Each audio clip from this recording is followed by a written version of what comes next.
দিন ইসলামের মধ্যে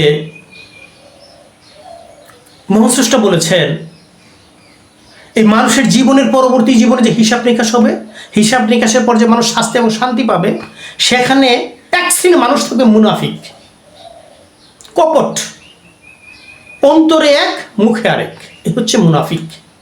তো মুনাফিকদের স্থান হবে জাহান্নাম বা দুজখ বলি, নরক বলি, তার সর্বনিম্ন স্তরে। সর্বনিম্ন স্তরে একটা কাফের যাবে না, কাফের কথা বলা হয় নাই, মুশরিকের কথা বলা হয় নাই, বলা হচ্ছে মুনাফিকের কথা। তো মুনাফিকদের মধ্যে একটা গুণ আছে, তারা আমানতের খেয়ানত করে। যিনি রক্ষক হয় তিনি বক্ষণ করেন, রক্ষণকারী বক্ষণকারী হন, আমানতের খেয়ানতকারী। একটা গুণ, এটা কত বড় ক্ষতির কারণ আপনি দেখুন। এটা দিন ইসলামের মধ্যে। তো সনাতনীদের মধ্যে একটা গল্প আছে এরকম। তো একদিন কলি 7টা ঘোড়া নিয়ে ধর্মরাজ যুধিষ্ঠির রাজদরবারে হাজির, ফটকের সামনে দাঁড়িয়ে আছেন, ঘন্টা বা বেল বাজিয়েছে। তখন এক পর্যায়ে ধর্মরাজ যুধিষ্ঠির তার এক ভাই অর্জুনকে পাঠিয়েছেন এ দেখার জন্য। কি, তোর ভাই অর্জুন যখন ফটকের সামনে আসে তখন দেখে একজন কালো কুৎসিত মানুষ দাঁড়িয়ে আছে ফটকের সামনে, সুসজ্জিত 5 রঙের 5টি সুন্দর ঘোড়া। তো অর্জুন ঘোড়ার প্রতি দৃষ্টি করেছে। তখন ওই যে কালো লোক, এটা ছিল ছদ্মবেশী কলি। কলি বলেছিল, অর্জুন তুমি কি এই ঘোড়াগুলো পেতে চাও?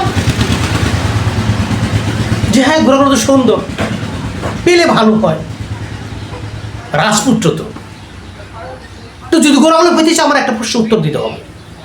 যদি দিতে পারো ঘোড়াগুলো তোমার, আর যদি না দিতে পারো তুমি পাষাণ হয়ে যাবে, পাথর হয়ে যাবে, নিথর হয়ে যাবে। রাজি আছো আমার শর্তে? অর্জুন বলতেছে, হ্যাঁ আমি ধর্মরাজ যুধিষ্ঠির ভাই অর্জুন, আমি তোমার প্রশ্ন উত্তর দিতে রাজি আছি, তুমি প্রশ্ন করো। তখন ছদ্মবেশী কলি বলেছিল,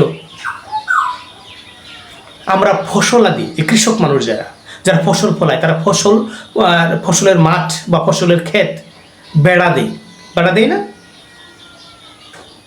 বিভিন্ন পশু পাখি বিভিন্ন যাতে ক্ষতি না করতে পারে, মানুষ বিভিন্ন ক্ষতি না করতে পারে আর কি, জীবজন্তু যাতে ক্ষতি না করে, এর জন্য আমার বেড়া দেওয়া হয়। বলো তো, বেড়ায় ফসল খায় বা ক্ষেত খায়, এর তথ্যটা আমাকে বলো। অর্জুন বলেছে, এটা কথা বললেন,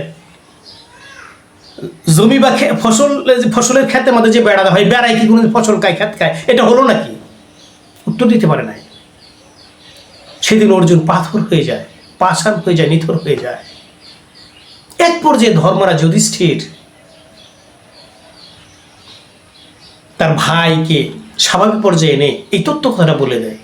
কি, যে ভাই অর্জুন, এটা ওই বেড়ায় ক্ষেত খায় এরকম না, যে বেড়ায় ক্ষেত খাবে এরকম নয়। এটা হচ্ছে, এর তথ্যটা হচ্ছে, যিনি রক্ষক হবেন তিনি বক্ষক হবেন।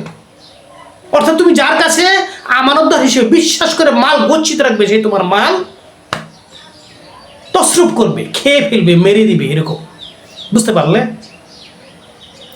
সংক্ষিপ্ত করে, অল্প সময় কথা বলি তো সংক্ষিপ্ত করে বলি, আপনারা বিস্তারিত জানার চেষ্টা করবেন। দেখুন তো অবস্থাটা। প্রত্যেকটা মানুষ, আল্লাহ রাসূল সাল্লাল্লাহু আলাইহি ওয়াসাল্লাম, আমাদের শেষ নবী হযরত আহমদ হযরত মুহাম্মদ সাল্লাল্লাহু আলাইহি ওয়াসাল্লাম বলেছেন, তোমরা যে প্রত্যেকটা ব্যক্তি যে অবস্থান আছে, প্রত্যেকেই তোমরা রাখাল, তোমরা তদারককারী, তোমরা জিম্মাদার, তোমরা আমানতদার। বিষয়টা বুঝতে পারলে? প্রত্যেকে তারা যার যে অবস্থান থেকে জিজ্ঞাসিত হবে। মানে কি, এই সবচেয়ে বড় রক্ষককে পরিবারের প্রধান, সমাজের প্রধান, দেশের প্রধান। আর যারা দেশের প্রধান, ক্ষমতাধর, এটা আপনার নেতাই বলেন, আমলাই বলেন, এটার কত বড় খেয়ানতকারী আপনি দেখুন, চিন্তা করতে পারবেন কত বড় খেয়ানতকারী। আফসোস, এই খেয়ানতদের ব্যাপারে বলা হচ্ছে, যারা খেয়ানতকারী হবে, এটা মুনাফিকের একটা গুণ, এরা জাহান্নামের নরকের সর্বনিম্ন স্তরে থাকবে। আমরা যেন একটু পরিশুদ্ধ হতে পারি।